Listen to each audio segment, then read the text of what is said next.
Hello commandos, welcome to Biomentors classes online. और IUPAC को अब हम लोगों ने फिनिश कर लिया है। तो IUPAC में आपको क्या काम करना है, सभी जो स्ट्रक्चर्स हमने बताए हैं आपको, मतलब इनिशियल से लेकर के लास्ट तक के स्ट्रक्चर्स को बार बार रिवाइज करना है। और इसके बाद आपको अपने प्रीवियस ईयर के क्वेश्चन पेपर को भी एक बार से सॉल्व करना है। तो आप प्रीवियस ईयर में आए हुए क्वेश्चन पेपर्स को एक बार सॉल्व कर लीजिएगा और सभी स्ट्रक्चर्स आपको बन जाएंगे, कोई प्रॉब्लम क्रिएट नहीं होगी, ठीक है ना। तो IUPAC में आपको क्या काम करना है, अब आप फ्री हैं। मैंने आपको शुरू में कहा था कि जहां तक मैं चल रहा हूं वहीं तक आपको स्ट्रक्चर सॉल्व करने हैं, लेकिन अभी आप फ्रीली सभी स्ट्रक्चर्स को सॉल्व कर सकते हैं, ठीक है। अब बात करते हैं इसके बाद जनरल ऑर्गेनिक केमिस्ट्री का जो सेकंड टॉपिक मैं लूंगा आपको, सेकंड यूनिट एक तरह से कहें तो वो है आइसोमेरिज्म। तो अब हम बात करेंगे आइसोमेरिज्म के बारे में। आइसोमेरिज्म, तो आइसोमेरिज्म क्या फिनोमेना है उसके बारे में बात करते हैं। Isomerism, okay. तो organic compounds have same molecular formula, ऐसे ऑर्गेनिक कंपाउंड जिनका मॉलिक्यूलर फॉर्मूला सेम है, अणु सूत्र समान है। Organic compound have same molecular formula but different structural formula, परंतु उनकी संरचना सूत्र कैसे हैं, भिन्न भिन्न है। Same molecular formula but different structural formula. Due to different structure, such compounds have different physical and chemical properties. और स्ट्रक्चर के डिफरेंस के कारण उन कंपाउंड्स की फिजिकल और केमिकल प्रॉपर्टी में डिफरेंस आ जाता है। It is known as isomers and this phenomenon is known as isomerism. तो इस फिनोमेना को हम आइसोमेरिज्म कहते हैं। तो चलिए एक बार डेफिनेशन लिख लेते हैं। Organic compound, organic compound have same molecular formula, have same organic compound have same molecular formula, okay। ऐसे organic compound जिनका molecular formula same है, same molecular formula but different structural formula,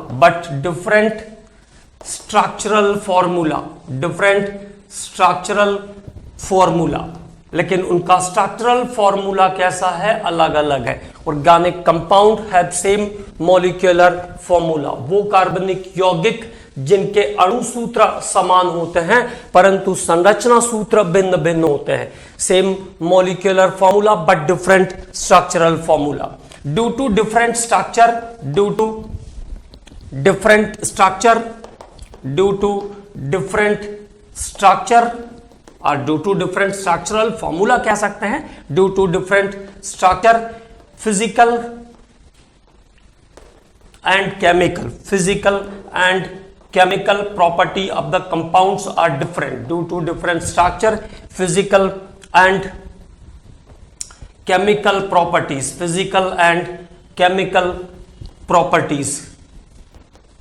physical and chemical of the compounds, physical and chemical property of the compounds are different. Physical and chemical property of the compounds are different. Physical and chemical property of the compounds are different. It is known as isomer. It is known as isomers। और इसको हम कहते हैं जो different physical और chemical property वाले compound आएंगे, it is known as isomers and this phenomenon is known as isomerism. This phenomenon is known as isomerism। और इस फिनोमेना को हम क्या कहते हैं, आइसोमेरिज्म कहते हैं। तो ऐसे ऑर्गेनिक कंपाउंड्स जिनका मॉलिक्यूलर फॉर्मूला सेम है बट स्ट्रक्चरल फॉर्मूला डिफरेंट है। Same molecular formula, different structural formula. Due to different structure, compounds having different physical and chemical properties, और संरचना के भिन्नता के कारण इनके भौतिक और रासायनिक गुण भिन्न भिन्न होते हैं। इन्हें समावयवी कहते हैं और यह क्रिया समावयवता कहलाती है। ओके, तो this is the definition of isomerism. Organic compound have same molecular formula but different structural formula. Due to different structure, compounds having different physical and chemical properties. Compounds की physical और chemical property बदल जाती है structural formula को के बदलने के कारण। It is known as isomers. इन्हें हम isomers कहते हैं and this phenomenon is known as isomerism, और इस phenomenon को हम आइसोमेरिज्म कहते हैं। Okay, clear. अब आइसोमेरिज्म जो है वो दो टाइप में डिवाइडेड है। It is are of two types. Number one, structural. तो जो डेफिनेशन हमने लिखा है अभी, ये सभी स्ट्रक्चरल आइसोमर्स के लिए एप्लीकेबल है। ये सभी स्ट्रक्चरल आइसोमेरिज्म के लिए एप्लीकेबल है, ठीक है ना। तो पहला स्ट्रक्चरल और दूसरा स्टीरियोसोमेरिज्म। दूसरे को कहते हैं स्टीरियोसोमेरिज्म। ओके, तो स्ट्रक्चरल आइसोमेरिज्म और स्टीरियोसोमेरिज्म। तो स्ट्रक्चरल के जो टाइप्स हमें पढ़ने हैं वो है चेन आइसोमेरिज्म, चेन के बाद position isomerism, chain isomerism, position isomerism, उसके बाद ring chain isomerism, ring chain isomerism के बाद functional isomerism, functional isomerism, and अगला tautomerism, tautomerism, and the last one is metamerism, metamerism. Okay, तो it is type of structural isomerism. Structural isomerism के कितने types हमको पढ़ना है? Chain isomerism, position isomerism, ring chain isomerism, functional isomerism, tautomerism and metamerism. It is type of structural isomerism. ये structural isomerism के type है। अब स्टीरियोसोमेरिज्म में दो कॉमन डिस्ट्रीब्यूशन है। पहले कॉन्फर्मेशनल आइसोमेरिज्म, कॉन्फर्मेशनल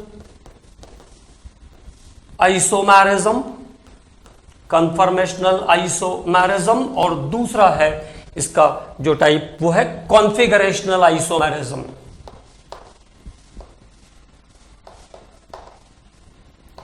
कॉन्फिगरेशनल आइसोमेरिज्म। ओके, तो कॉन्फिगरेशनल आइसोमेरिज्म में फिर से दो टाइप हैं। It is geometrical isomerism and optical isomerism. तो ज्योमेट्रिकल और ऑप्टिकल आइसोमेरिज्म ये दो टाइप हैं कन्फर्मेशनल आइसोमेरिज्म के, कॉन्फिगरेशनल आइसोमेरिज्म के, ठीक है। तो it is type of isomerism. पहला जो आइसोमेरिज्म है हमारा वो स्ट्रक्चरल, और स्ट्रक्चरल के टाइप्स कौन कौन से हैं? Chain isomerism, position isomerism, ring chain, functional, tautomerism और मेटामेरिज्म। श्रृंखला, स्थिति, वलय श्रृंखला, क्रियात्मक, चलावयवता और मध्यावयवता, ये इसके हिंदी में नाम हो गए। और कन्फर्मेशनल, समरूपण, और कॉन्फिगरेशनल, है ना। तो कॉन्फिगरेशनल के दो टाइप हैं, ज्योमेट्रिकल और ऑप्टिकल, ज्यामिति और प्रकाशीय, ज्यामिति और प्रकाशीय, ठीक है। तो समरूपण और समविन्यासी कहते हैं कॉन्फिगरेशनल को, है ना। तो उसके दो टाइप हैं, ज्योमेट्रिकल और ऑप्टिकल। अब वन बाय वन सभी आइसोमेरिज्म को हम लोग डिस्कस करना शुरू करते हैं।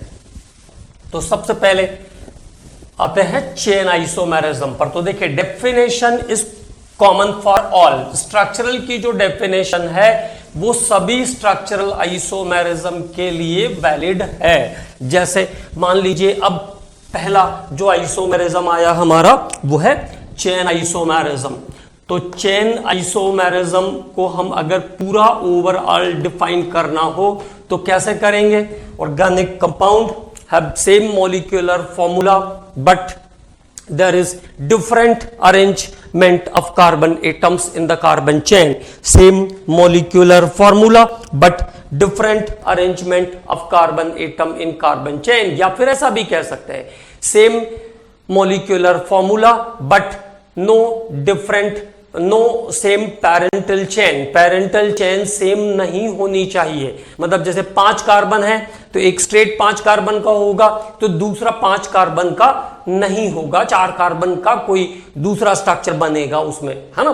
तो अब बात करते हैं चेन आइसोमेरिज्म के बारे में। तो organic compound have same molecular formula but different structural formula due to different arrangement of carbon atom in carbon chain. It give rise compounds of different physical and chemical properties. It give rise compounds of different physical and chemical properties. It is known as chain isomers and this phenomenon is known as chain isomerism. ठीक है, लेकिन अब चूंकि हर बार हम इतना बड़ा definition लिखेंगे तो बहुत टाइम लगेगा, है ना, इसलिए बिल्कुल छोटा सा डेफिनेशन लिखेंगे, बिल्कुल छोटा सा डेफिनेशन लिखेंगे।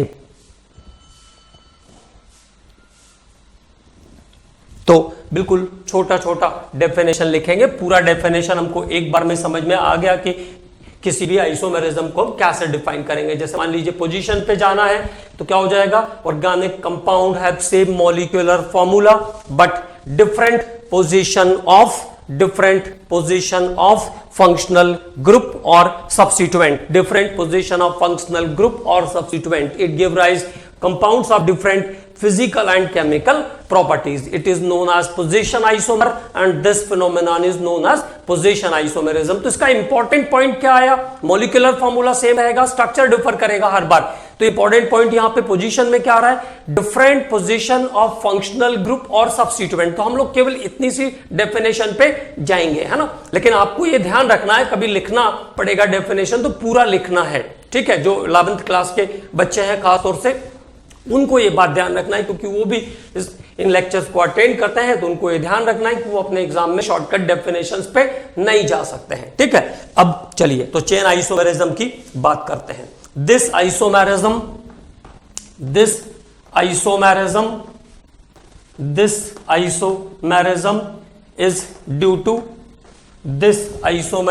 Is due to different number of carbon atoms, different number of carbon atom. This isomerism is due to different number of carbon atom, different number of carbon atom in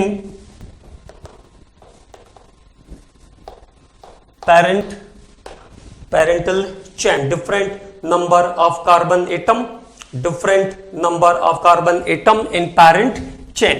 तो parent chain में जब different number of carbon atoms आएंगे तब generate होगा chain isomerism. और कैसे कह सकते हैं, it is due to differ only in arrangement of carbon atom. It is due to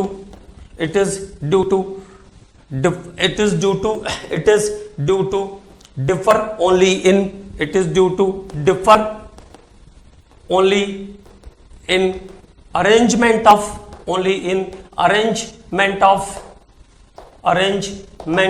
of carbon atoms. It is due to differ only in arrangement of carbon atoms. तो carbon atoms के arrangement के different होने के कारण जो isomerism generate होगी उसको हम क्या कहेंगे, चेन आइसोमेरिज्म। तो this isomerism is due to different number of carbon atom in parent chain. Parent chain में कार्बन एटम का नंबर डिफर करना चाहिए, या due to different arrangement of carbon atom. Okay, it is due to differ only in arrangement of carbon atom. Carbon परमाणुओं की संख्या की भिन्नता के कारण उत्पन्न होती है श्रृंखला समव्यवता। अब इसके एग्जांपल पर बात करेंगे तो बिल्कुल क्लियर हो जाएगा। तो देखो, पहली बात क्या ध्यान रखना है, अल्केन्स एंड एल्कीन्स। पहली बात, एक दो बातें पहले और लिख लेते हैं। अल्केन्स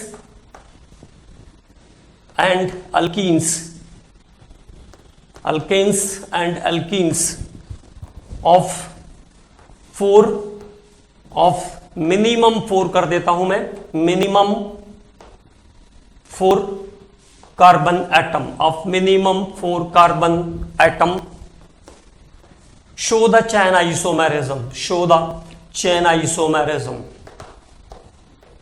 ओके, तो अल्केन्स और एल्कीन्स जिनमें मिनिमम 4 होगा, न्यूनतम 4 कार्बन परमाणु होने चाहिए अल्केन्स और एल्कीन्स में, तब वो चेन आइसोमेरिज्म शो करते हैं, मिनिमम 4 कार्बन एटम्स। और अगली बात, अल्काइंस हैव मिनिमम,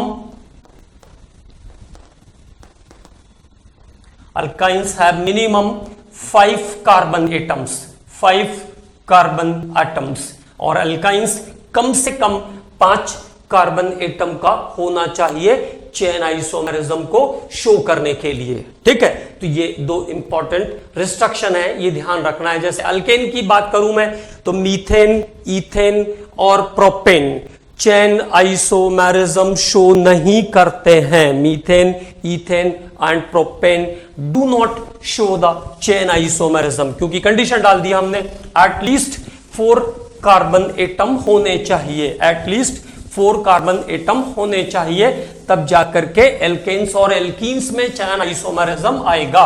और एल्काइंस में चैन आइसोमेरिज्म के लिए मिनिमम 5 कार्बन एटम्स होने चाहिए, है ना। ऐसे क्वेश्चन भी आते हैं, अभी 2-3 साल पहले ही ये क्वेश्चन आया है कि एटलीस्ट कितने कार्बन एटम होने चाहिए अल्केन्स में चैन आइसोमेरिज्म शो करने के लिए, या वो सबसे छोटा अल्केन जो चैन आइसोमेरिज्म शो करेगा।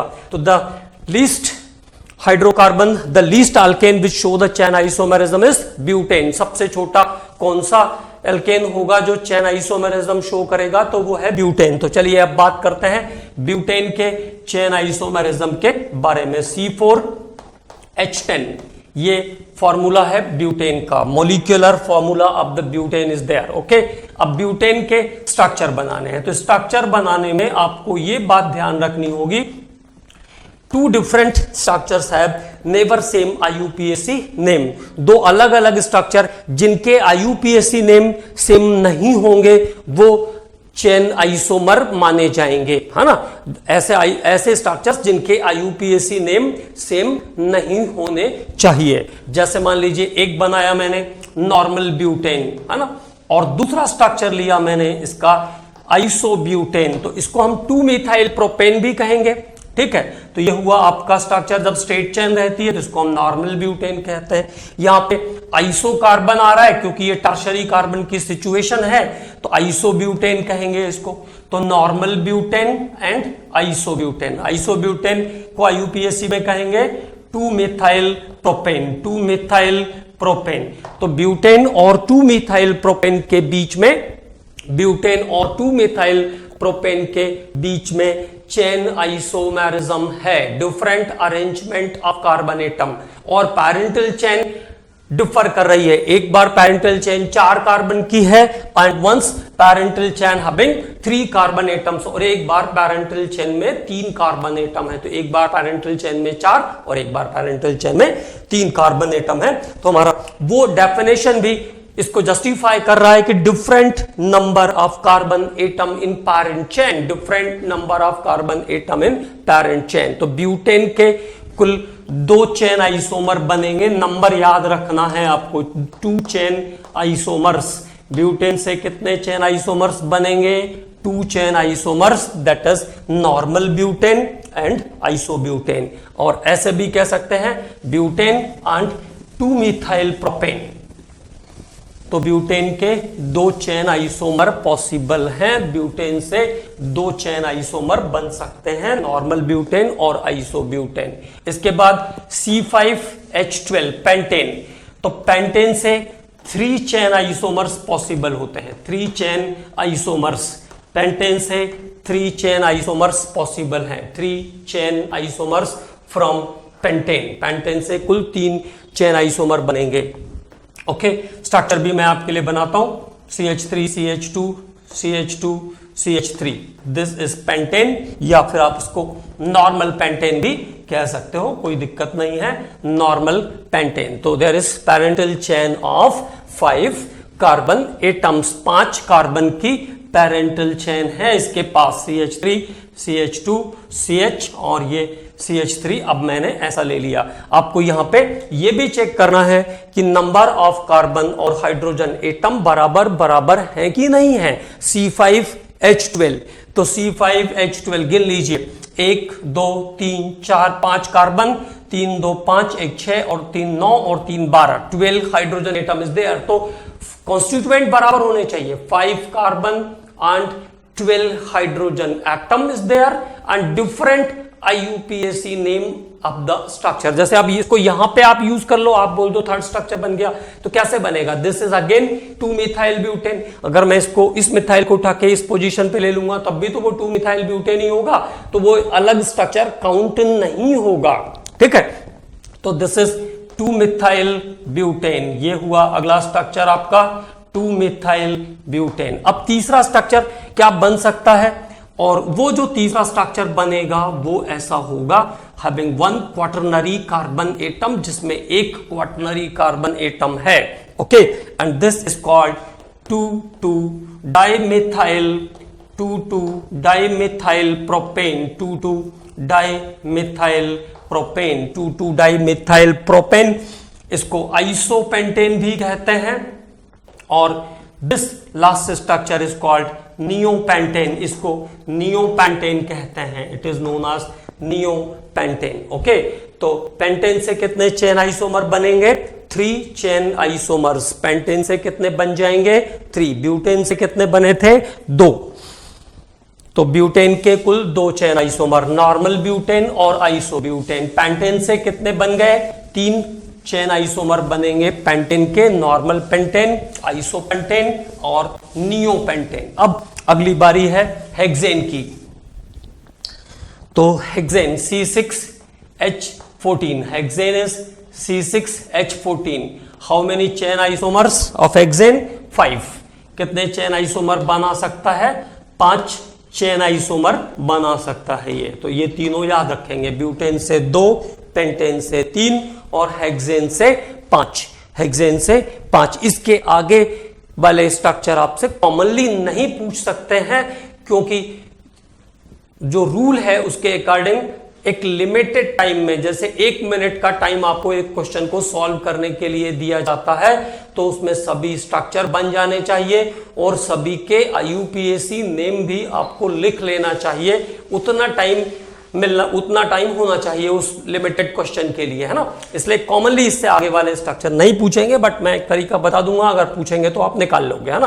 तो अब बात करते हैं चेन आइसोमर्स ऑफ हेक्सेन।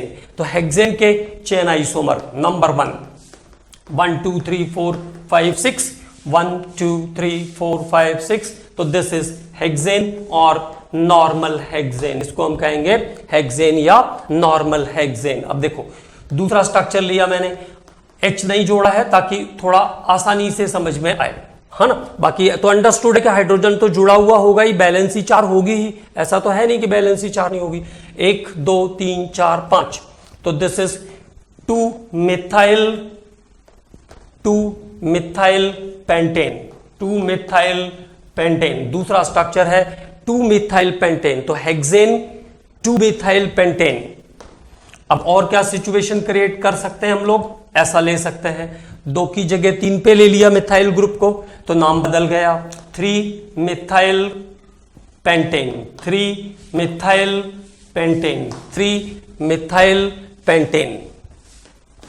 और इसके बाद अब और ब्रेक करते हैं कार्बन चेन को, तो अगला चौथा स्ट्रक्चर आ जाएगा 2,3 dimethyl butane, 2,3 dimethyl butane, 2,3 dimethyl butane. हमेशा ये ध्यान रखना है, different IUPAC names of the structure, structure के IUPAC नाम बदलने चाहिए।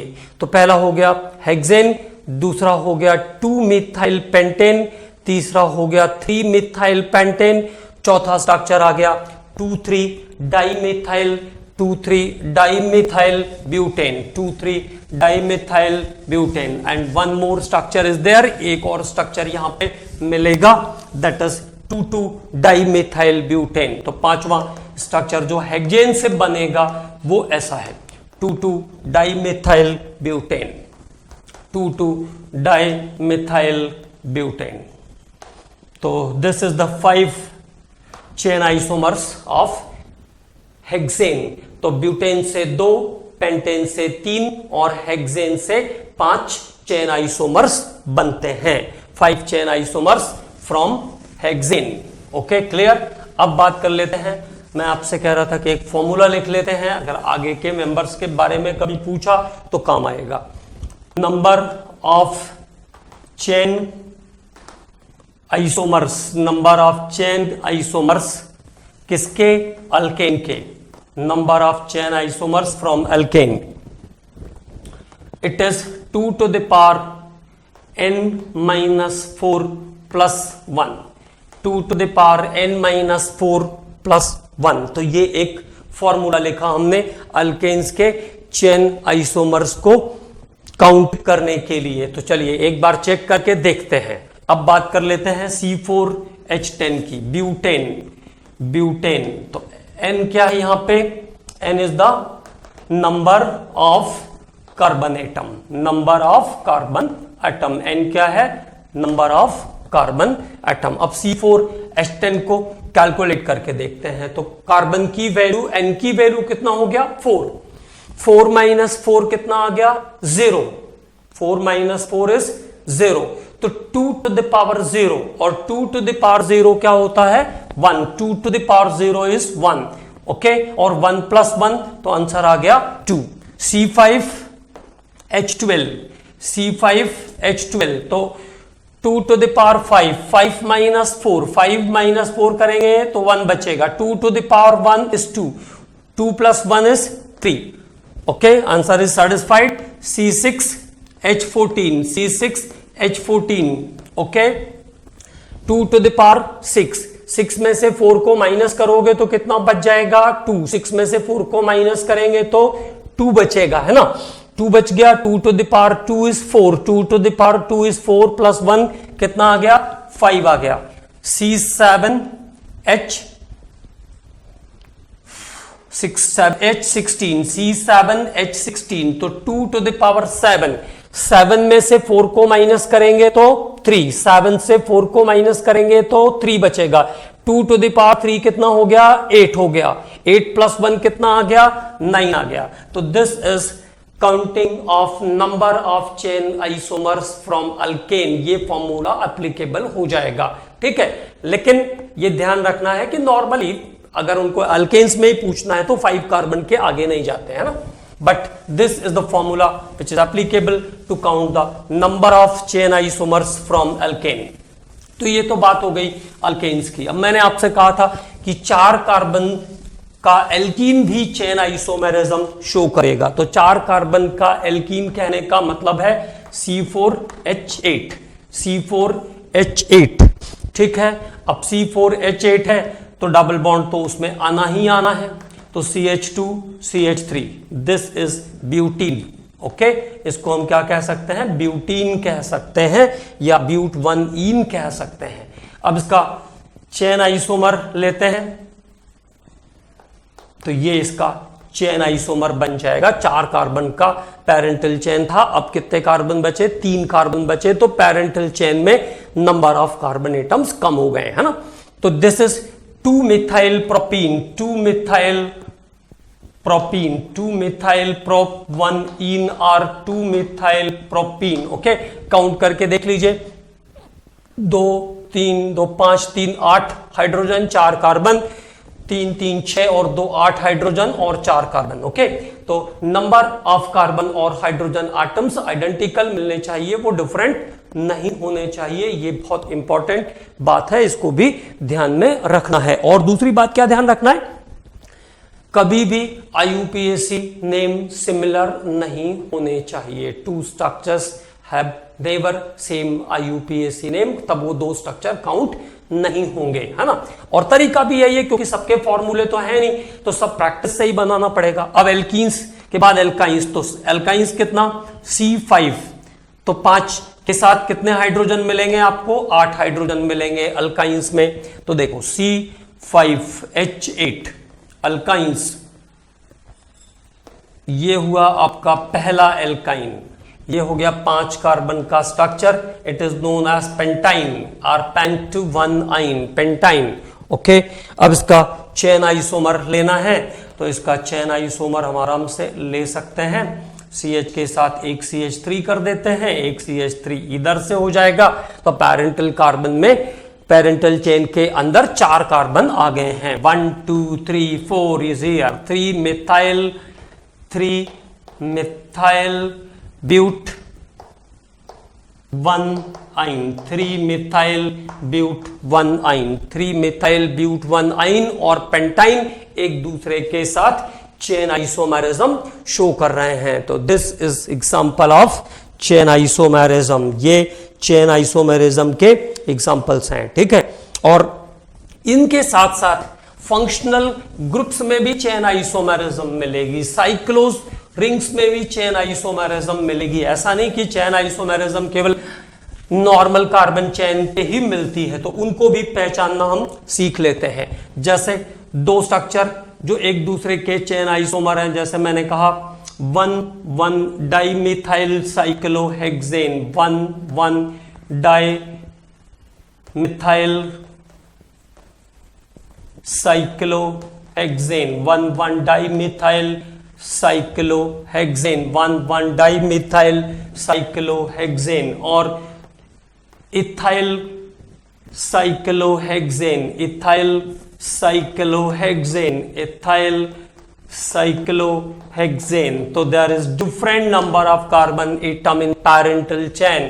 तो ये दोनों स्ट्रक्चर चेन आइसोमेरिज्म के एग्जांपल हैं, चेन आइसोमर्स को शो करते हैं, ठीक है।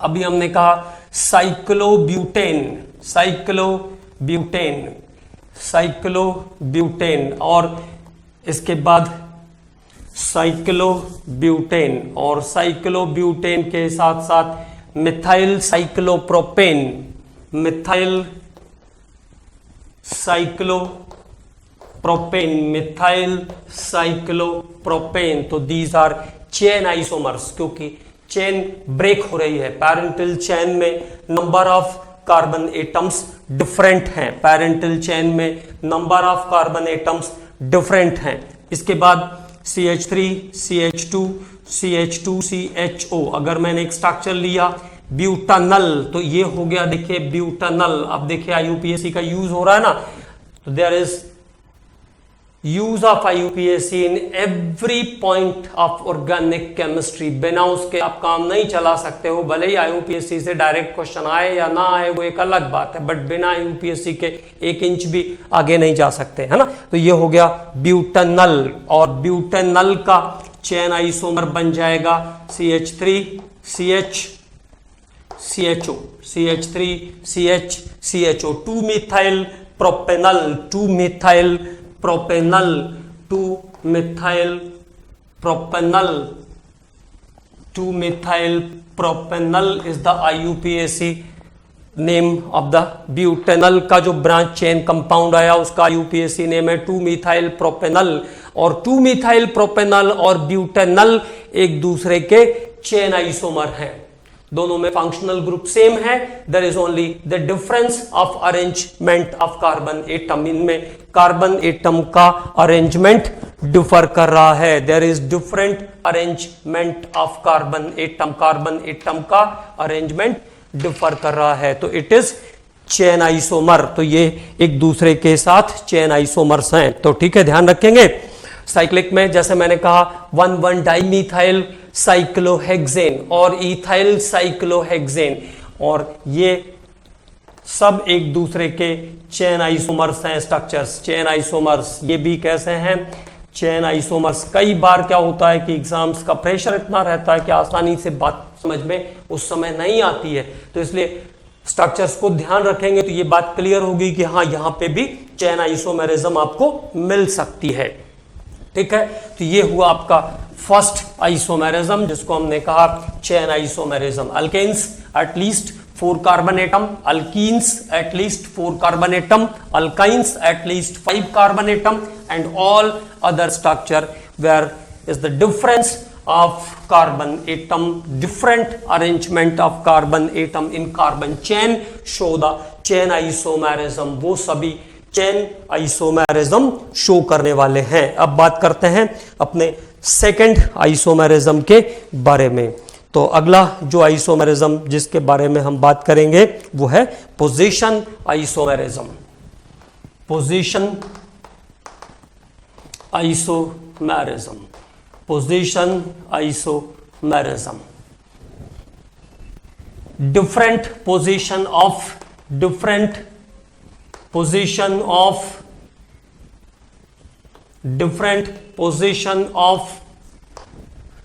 functional group, different position of functional group, multiple bond or substituent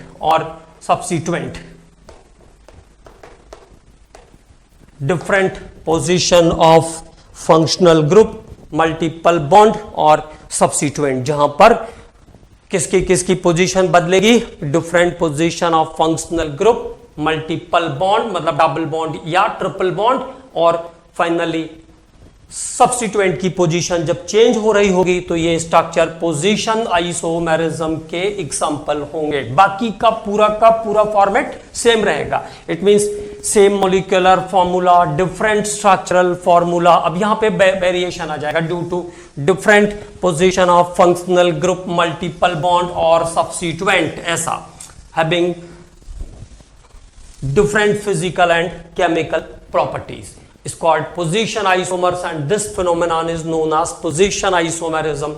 तो overall जो फॉर्मूला है वो सेम रहेगा, only there is variation of position of functional group, multiple bond और substituent, है ना. तो पोजीशन में क्या क्या चीजें वेरी करेगी उसके बारे में हमने बात किया आपसे. अब बात करते हैं एग्जांपल्स के बारे में, एग्जांपल्स ऑफ पोजीशन आइसोमेरिज्म. ठीक है, तो पहला एग्जांपल लेते हैं. नंबर 1, जैसे मैंने कहा CH3 CH2 CH2 CH2OH. Okay, how many carbon, 1 2 3 4. तो ब्यूटानॉल इज द कंपाउंड. क्या कंपाउंड बनाया मैंने, ब्यूटानॉल. ब्यूटेन 1 ऑल भी कह सकते हैं, butane 1 all. Now the next structure of the compound is CH2 CH3. butane 2 all or 2 butanol. Okay, so butanol and 2 butanol is differ in position of their functional group. अपने functional group के position के कारण दोनों different हैं और differ कर रहे हैं and having different physical and chemical properties. तो butanol और 2 butanol पोजीशन आइसोमेरिज्म का एग्जाम्पल है. Butanol and 2 butanol is the example of position isomerism. Okay, किसी भी फंक्शनल ग्रुप में डिफरेंस आएगा तो वो फंक्शनल पोजीशन आइसोमेरिज्म को शो करेगा. जैसे मैंने ऐसा लिखा CH3 CH2 CH3CO CH2 CH2 CH3, 1 2 3 4 5. now this is 2 pentanon. 2 pentanon का स्ट्रक्चर है ये, 2 pentanon, and this is CH3 CH2 CO CH2 CH3. this is 3 pentanon. ये स्ट्रक्चर हो गया 3 pentanon. तो 2 pentanon and 3 pentanon are the position isomer. 2 पेंटानॉन और 3 पेंटानॉन एक दूसरे के पोजीशन आइसोमर हैं. 2 पेंटानॉन और 3 पेंटानॉन एक दूसरे के पोजीशन आइसोमर हैं. ठीक है, तो इट इज पोजीशन आइसोमेरिज्म. और कैसे देखेंगे पोजीशन आइसोमेरिज्म को, वो उसके बारे में भी बात करते हैं. तो कुछ और स्ट्रक्चर्स की बात करते हैं. जैसे मैंने कहा CH3 CH Cl2, it means dichloroethane, ethylidene chloride भी कह सकते हैं इसको. This structure is called ethylidene chloride और 1,1 dichloroethane, 1,1 dichloroethane, 1,1 dichloroethane and now it is 1,2 dichloroethane, 1,2 dichloroethane, 1,2 dichloroethane. Okay, तो 1 dichloroethane and 1,2 dichloroethane are position isomer. एक structure में दोनों क्लोरीन सेम पोजीशन पे है. 1,2 डाइक्लोरोबेंजीन, 1,2 डाइक्लोरोबेंजीन, 1,3 डाइक्लोरोबेंजीन, 1,4 भी होगा तो पोजीशन हो जाएगा. 1,2 dichlorobenzene, 1,3 dichlorobenzene, 1,3 dichlorobenzene again are the position isomers. तो ये दोनों स्ट्रक्चर एक दूसरे के पोजीशन आइसोमर हैं. ओके, तो दीज आर पोजीशन आइसोमर्स. तो example of position isomerism, position isomerism के एग्जाम्पल के बारे में बात कर रहे हैं हम. इसके बाद C8H10 से एरोमेटिक स्ट्रक्चर निकालते हैं. C8H10, तो C8H10, H10 4 हाइड्रोजन यहां पे, 3 7 3 10, 1,2 डाइमिथाइल बेंजीन और ऑर्थोजाइलिन, ऑर्थोजाइलिन अगला स्ट्रक्चर आ जाएगा. 1,2 के बाद 1,3 डाइमिथाइल बेंजीन, 1,3 ये 1,2 dimethyl benzene, 1,2 dimethyl benzene, 1,2 dimethyl benzene, orthoxylene. This is metaxylene, 1,3 dimethyl benzene, 1,3 dimethyl benzene and now 1,4 dimethyl benzene, paraxylene,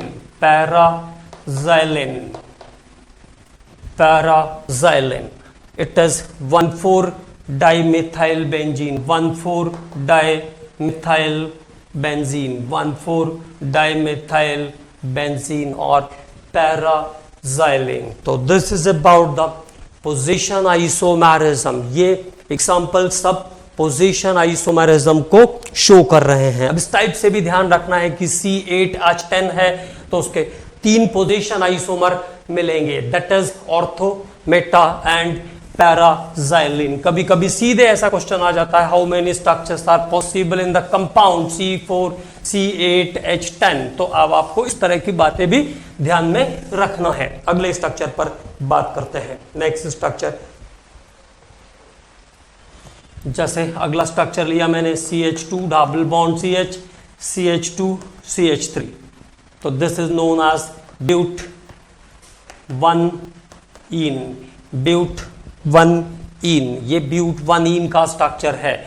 अब इसका पोजीशन आइसोमर चाहिए तो क्या कर देंगे, नाउ इट इज ब्यूट-2-इन. ये हो गया ब्यूट-2-इन. तो but one ene and but two ene are the position isomer. But one ene और ब्यूट-2-इन एक दूसरे के पोजीशन आइसोमर हैं. But one ene and but two ene are the position isomer. Same as CH3 CH2 C triple bond CH.